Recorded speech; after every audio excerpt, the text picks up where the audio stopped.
I want to start out by giving you an in-depth definition of therapeutic community. Therapeutic means to heal. In this setting, it is related to the treatment of the substance abuser by a coordinated method to assist in the healing process. Now let's take a look at the word community. A community is a unified body of individuals with a common interest while living in a particular area and within a larger society. In some therapeutic community programs, the community is unified by the client's criminality, while others are conjoined by their substance abuse or beliefs, their faith. Let us take, for instance, criminality. Our secure programs are fused by this common thread. Now, because we have people in different levels of treatment, such as outpatient, aftercare, and prevention, the commonality they share is that they are all inmates. Next, let us consider our substance abuse non-secure programs. What groups these individuals together is their substance abuse treatment. They are all involved in what we refer to as a Level 2 drug and alcohol residential treatment, as sanctioned by our license from the Department of Children and Families. This unifies them as a body with a common interest. Some programs are unified by their faith. The commonality that unifies and brings them together is their common faith, whether that is Christianity, Islam, or some form of belief that everyone is commonly involved in and understands the rules that govern that community. In a nutshell, a therapeutic community is a peer-led, peer-driven community. The clients are active participants in their treatment and recovery and are therefore unified in a common goal.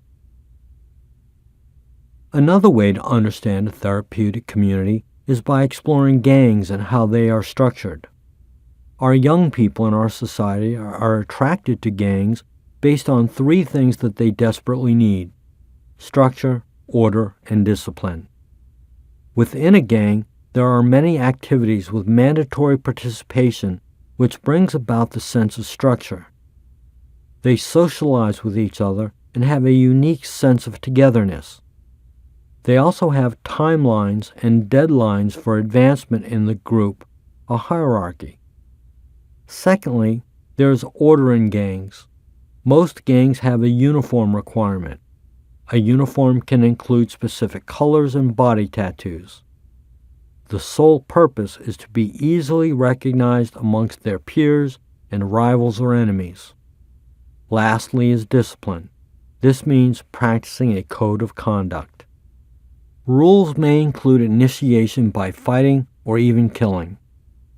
Gangs have what is called an honor and respect code of conduct towards each other and their families. These three principles attract our young people to a more appealing lifestyle, with the participants and the safeguards with a sense of belonging. Most of our youth strive for a sense of direction. For instance, there are two things we are not born with: one, good moral character, and two, a sense of responsibility. These must be developed in our early childhood stages. One of the things that parents will generally do with their children is teach them these two important principles. In some cases, because of adverse circumstances, whether environmental or other, the families have failed to direct their children in the proper direction. Consequently, they are more attracted to the parameters that the gangs have designed and they feel at home. Using an allegory of the maze is designed for us to grow as a people. A maze is a series of going around certain areas in life, meeting dead ends, but making the proper adjustment to learn from our errant ways. We learn to make better choices and eventually reach our goals. The process is called learning and maturing. In most cases, our young people have not had the opportunity to go through the maze of life. This is a common principle in training up a child in the direction they should go. As a result, the gang offers these opportunities and these situations for our young people to grow. The average person makes anywhere from 150 to 200 decisions every day. A person who is incarcerated makes only about 10 to 15 decisions each day because most of their decisions are made for them, such as when to eat, sleep, and even shower. The therapeutic community is a maze that assists the person incrementally to make better choices and become a productive citizen. The therapeutic community mimics those three life principles: structure, order, and discipline, and they do so in a more positive environment, a safe environment that does not require the client or person to violate the moral values of life. Definitions of the therapeutic community concepts and principles. The therapeutic community 10 concepts are essential for the implementation and operation of the community and its members. Learning and practicing these principles are paramount for all employees to have a practical understanding of them. We will give you a thorough definition of them for your review. The therapeutic community, or TC, is a major method of treatment designed to allow the members to be an active participant in their own recovery. The peer-led, peer-driven community provides the members in this social context the opportunity to live out their new positive lifestyle. Now let's review these concepts. Number 1. Practicing self-help and mutual help. Giving support to others while also receiving support from them allows the members to use one another as a resource to change behaviors. Through self-help and mutual help, we create a caring and honest environment. Members use the tools of the community, such as one-on-ones and group sessions, to practice encouragement, right living, and positive recognition. This will assist with problem-solving and personal growth. The developed camaraderie represents a contract to work together in their recovery. Number 2. Practicing positive role modeling. Providing an example by behavior is a mission for all members of the therapeutic community. We recognize that in the past we were influenced and we influenced others by our actions. Making the decision to influence in a positive way allows us to choose to be a positive role model for other members. Other members also become our role models. Recognizing that you, through modeling, can pull another member through treatment allows you to give back what you have received from others. You can't keep what you are not willing to give away. Number 3. Practicing social learning. In this small society, members' behaviors towards each other has an effect on other members of the community. We call this positive peer pressure.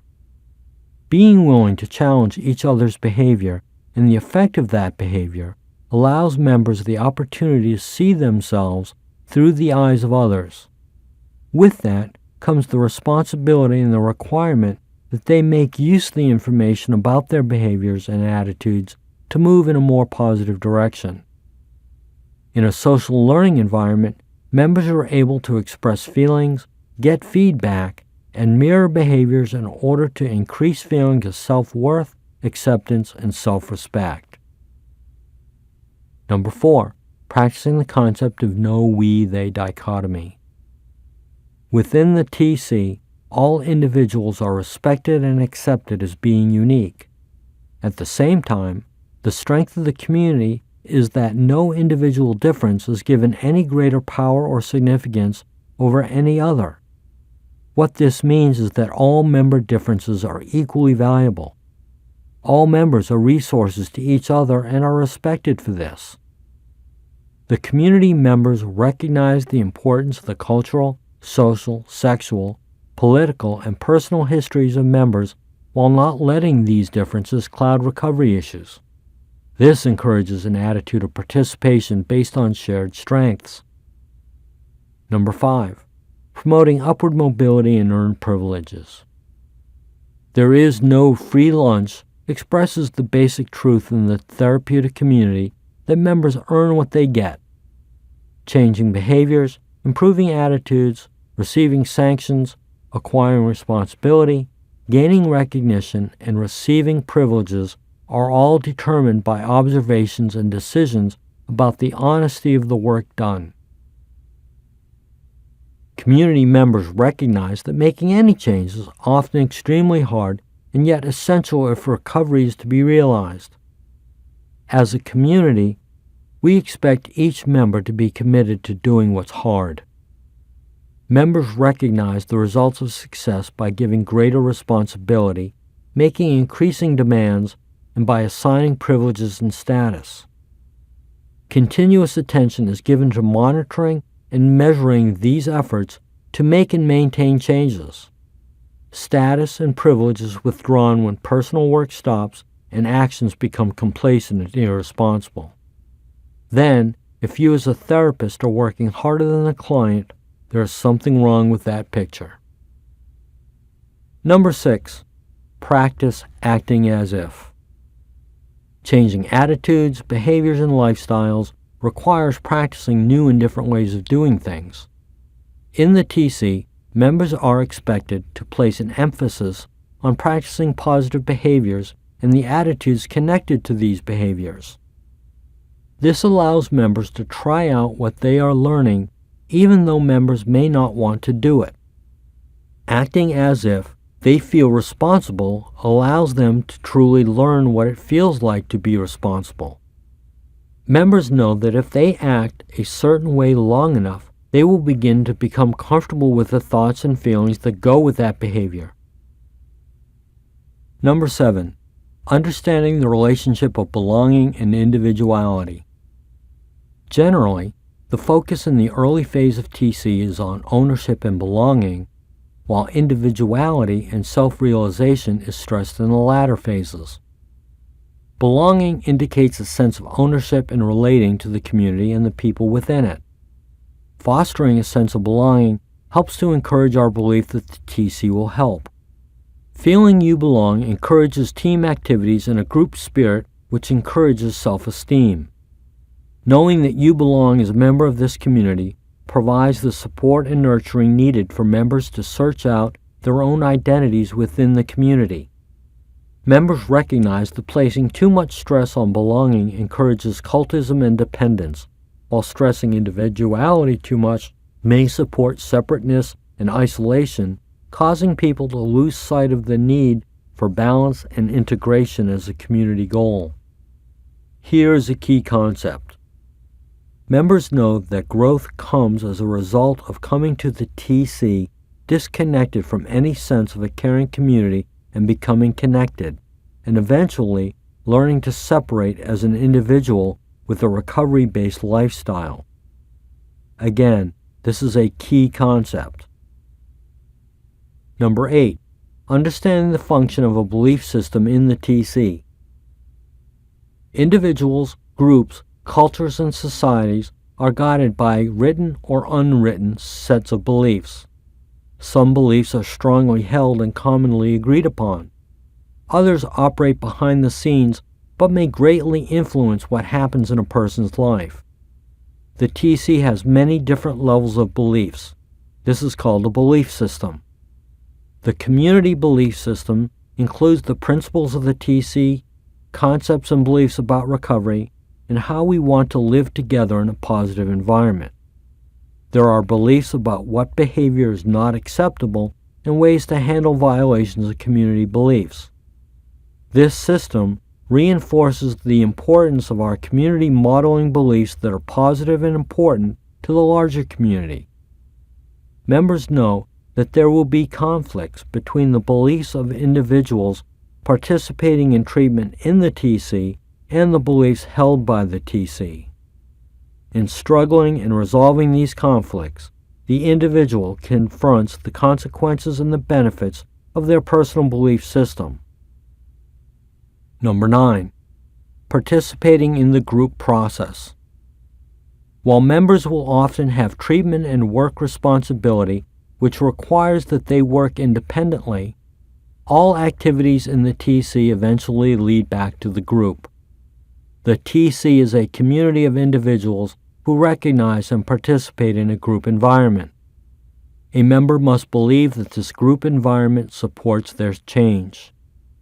All members of the community are a resource to each other. Members come together with different opinions, insights, histories, and experiences, skills, and strengths. They share these personal resources in a group setting using challenge, public or private information, encouragement, disagreement, support, and confrontation. The desire is to create a safe personal crisis which will lead to new insights, new attitudes, and new behaviors, supporting and resulting in a recovery-based lifestyle. Number 10, maintaining written assignments. The many different opportunities for members to observe, monitor, track, verify, record, and document information, activities, tasks, and behaviors support the emphasis on personal responsibility and community safety. The wide range of continuous activities within the community provides all members with an environment to test and challenge individual and community awareness. Members are able to develop skills in problem solving, organizing and managing, planning and following through, paying attention to detail, and self-determination. They help to create and maintain an environment where the record-keeping responsibilities and practices support an atmosphere of trust and safety.